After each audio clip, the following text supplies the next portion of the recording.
Welcome to the Musicians Creating Prosperity podcast. I'm your host, Dr. Fabiana Claure. And in today's episode, we are going to speak about a very important element for modern musician entrepreneurs: how to manage and lead a remote music business team effectively. In this episode, we're going to talk about the challenges and advantages of having a remote team, and also what are some of the tools and strategies that will help you be productive and increase collaboration even through long distances.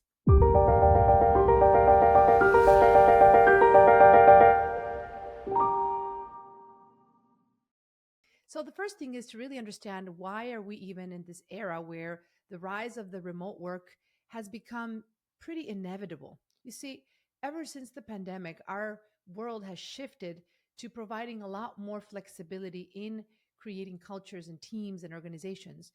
Many talented workers have standards where they want to embrace a lot more autonomy and flexibility in order to be, of service and to work.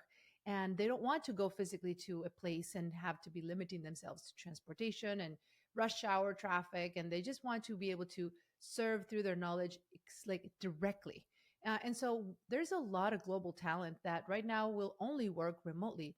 So if you are an entrepreneur who's perhaps wondering how effective you can lead an organization, how effectively you can create your business with remote workers, then hopefully this episode will show you the pros and cons of building a successful remote business, and actually seeing that any challenges that you may be feeling or stopping you from building this type of team can actually be opportunities for you to turn around your mindset and actually explore the many benefits of finding amazing talented remote workers that will significantly contribute to your business, to your vision, and ultimately to your bottom line. So let's talk about some of the benefits. Well, remote workers have a lot more flexibility, right? They're able to control their time better, and that gives them a better sense of autonomy and empowerment in the day to day of their work.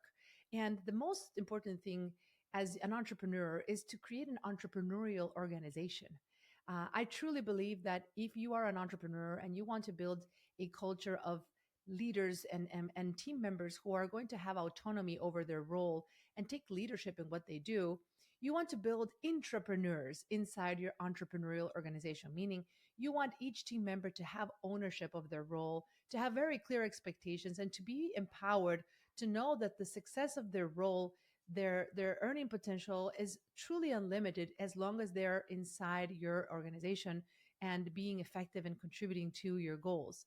So the best way that you can build this sense of autonomy is actually through giving your workers this sense of control and freedom in their time and in their schedule.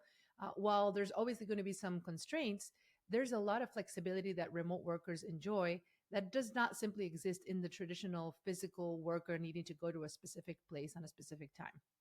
So it just provides a wider pool of talent. You can work with people from all around the world. You're not limited to people who are close to you right now.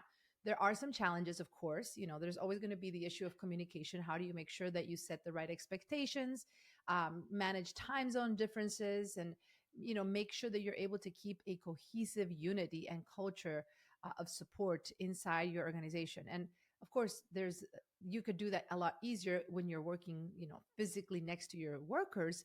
However, there are ways that you can build, turnarounds and turning points in your organization to create the sense of unity.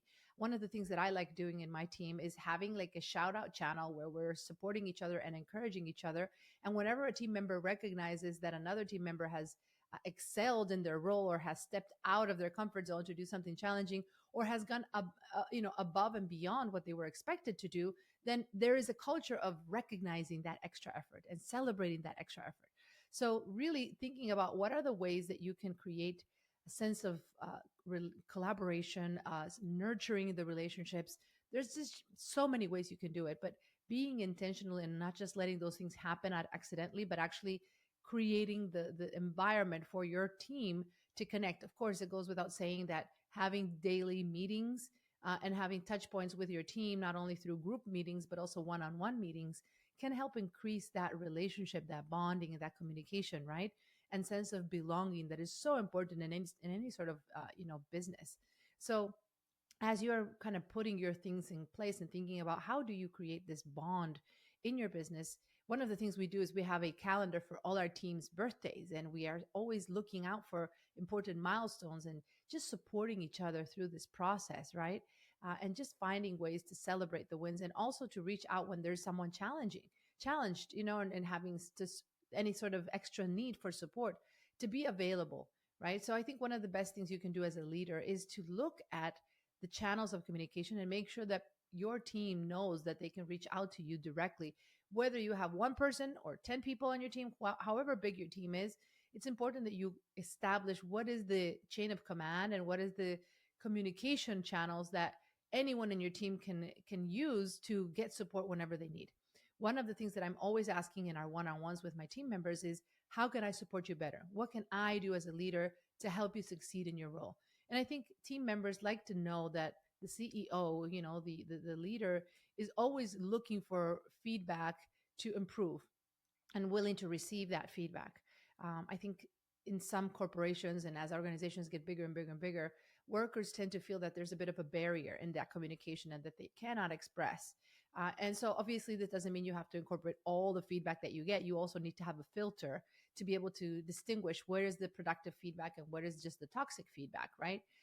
You have to be able to learn to manage that. But at the end of the day, when you just open that channel of communication and show yourself willing to just listen to that, you're going to be setting yourself up for building a culture of communication and openness that is going to make such a big difference. Right now, let's talk about some of the tools that can help you become more effective in running a remote team. There's communication tools. Okay, there's programs like Slack, Microsoft Teams, Zoom, Asana. There's so many of these programs that allow you to not only create projects but also communicate through them.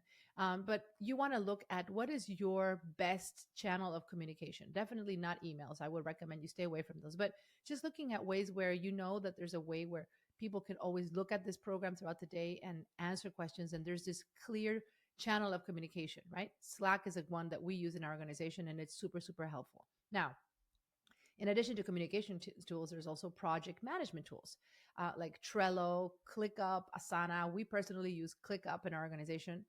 We transferred from Monday.com and we use ClickUp. And these are great project management tools that allow you to track what are the things that you're offloading and what is the status of those things. And then what is the priority of those things. So your team knows when you delegate a task, it's documented, and then you can backtrack and follow up from there.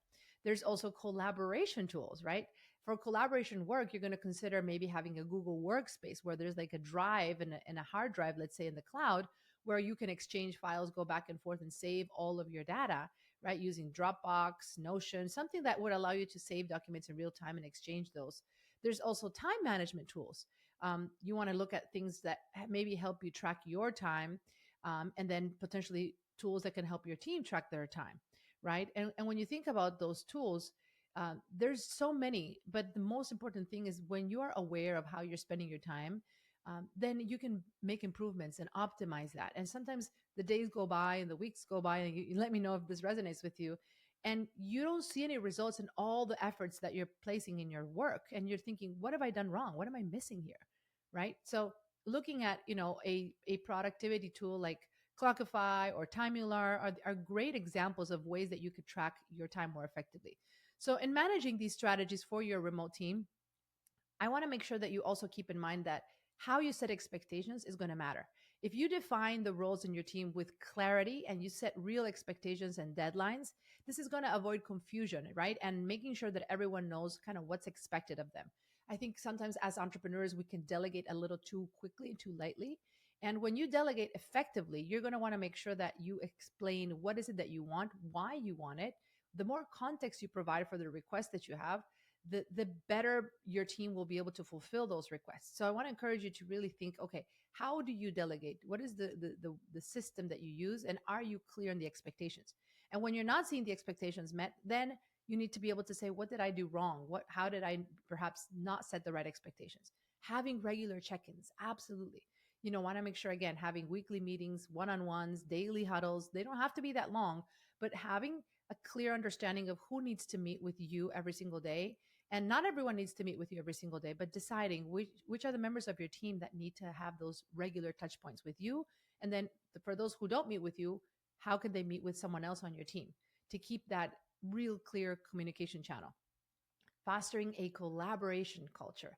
That's so wonderful because when you realize that ultimately when you think in a mastermind, when you have a group of like supporters in your endeavors, you actually can come up with better ideas. And sometimes we've got challenges in our business and we feel that as leaders we need to come up with the solutions on our own. But instead, when you can come to your meetings and actually present the problem and just open it to the conversation and say, this is something that I'm challenged with, this is something that I'm noticing is not working, what ideas do we all have, how can we put our minds together and come up with a solution? Just having that willingness to open up, and no matter how challenging it may seem, the more you can just open it up to using the talent that you have in your team, the better sense of just team and collaboration you're going to build. Right now, providing feedback is very important. If there's something that you don't want and you don't like from what your team is doing, it's really important that you don't hold it in. Sometimes we refrain from really sharing our thoughts because we don't want to hurt people's feelings, or we don't want to create a tension or have uncomfortable conversations. And the more you can be willing to create clarity in your communications, even if it means having uncomfortable conversations, it's going to be very important that you don't wait until you're boiling hot and mad about something because you've been taking it for such a long time, and all of a sudden you just explode. And sometimes when you're not really in real time with people, it can be a little harder to reach out and just have a Zoom call and explain what was wrong, what bothered you, and what you want changed. But really being open to saying, the first moment you notice something is off, not to just accumulate it and just swallow it, but instead being willing to say, let me just address this, and come from a place of curiosity, not accusatory, right? You don't want to say, hey, you did this wrong, this was not okay. You want to be able to be the leader who's asking questions. What was your thinking when doing this thing? What led you to make this decision? And then to be able to brainstorm and say, do you see how this was actually not the right choice? What can we do better? Right? And it's just having that constant curious way of addressing the challenges is going to encourage you to really be a lot more successful in this process. Right? Now, encouraging work life balance and modeling that for your team is also very important, because it's super tempting sometimes to just sit all day on the computer and just work, work, work, especially because everything is so quick and accessible. And a click of a button, you're in Zoom, then you're on another meeting, then you're doing this. And so as you build a culture of collaboration and try to help build a community of empowered workers around your organization, you're going to want to also make sure that you're modeling any wellness values that you have, which I'm hoping you do. If you're wanting to create a healthy environment in your team, valuing, work life balance is going to allow you to succeed and inspire them to be a part of your organization as well. So right now, anything that you're not doing, maybe you're modeling too much workaholism, you're just constantly work, work, work. If you can model as a leader how you create work life balance in your life and create a culture of acknowledgement and recognition when your team is embracing work life balance attitudes, actions, when they're taking time off, and not make them feel guilty for taking time off, right? Be mindful of the time zone differences when you're working with workers in other places. Don't send texts or messages that they're going to be like half asleep reading, because even though hopefully they're not sleeping next to their phone, sometimes they may get notifications, they may get stressed out thinking that you need to respond, they need to respond to you during after hours. So just be mindful of how you communicate with your team, and if there's a time zone difference, which chances are there will be, just be mindful of that as well. And create this culture that there are communications that happen during certain hours of the day, and other than that they're not, right? So just to recap, there's so many aspects of building a successful remote music business team. But at the end of the day, I want you to have a bit of forgiveness for yourself. Maybe some of these things you haven't been doing them right, and you're listening to this podcast and you're, oh, I haven't done this right. It's okay. Leadership is a skill that can be learned, just like music. Don't be too hard on yourself. Don't expect yourself to be perfect. As long as you are really in this student mindset as a leader and always willing to open yourself for feedback and collaboration and support, and be willing to just support your team through proactive mentorship, coaching, and guidance, then chances are you're going to be very successful, and you're going to be able to find so many amazing, talented workers that will be excited to be a part of your organization, because you are modeling not just what it is to be an effective leader, but who you get to become in this process, and how your employees, your team members can evolve in their lives and benefit from supporting your dreams, so supporting your business, how their lives can be impacted for the better as well. So I want to encourage you to start integrating all of these tools and strategies into your remote team management. And if you'd like more information, feel free to visit our website. That We've got a ton of resources on all of this and more. Make sure that you put a comment in our podcast. I'd love to hear from you. Leave us a review. And until next time, I hope this episode has given you some inspiration and ideas on how you can create your remote music business team and build an empowering organization that spans across the entire globe. Thank you for watching. Let's prosper together.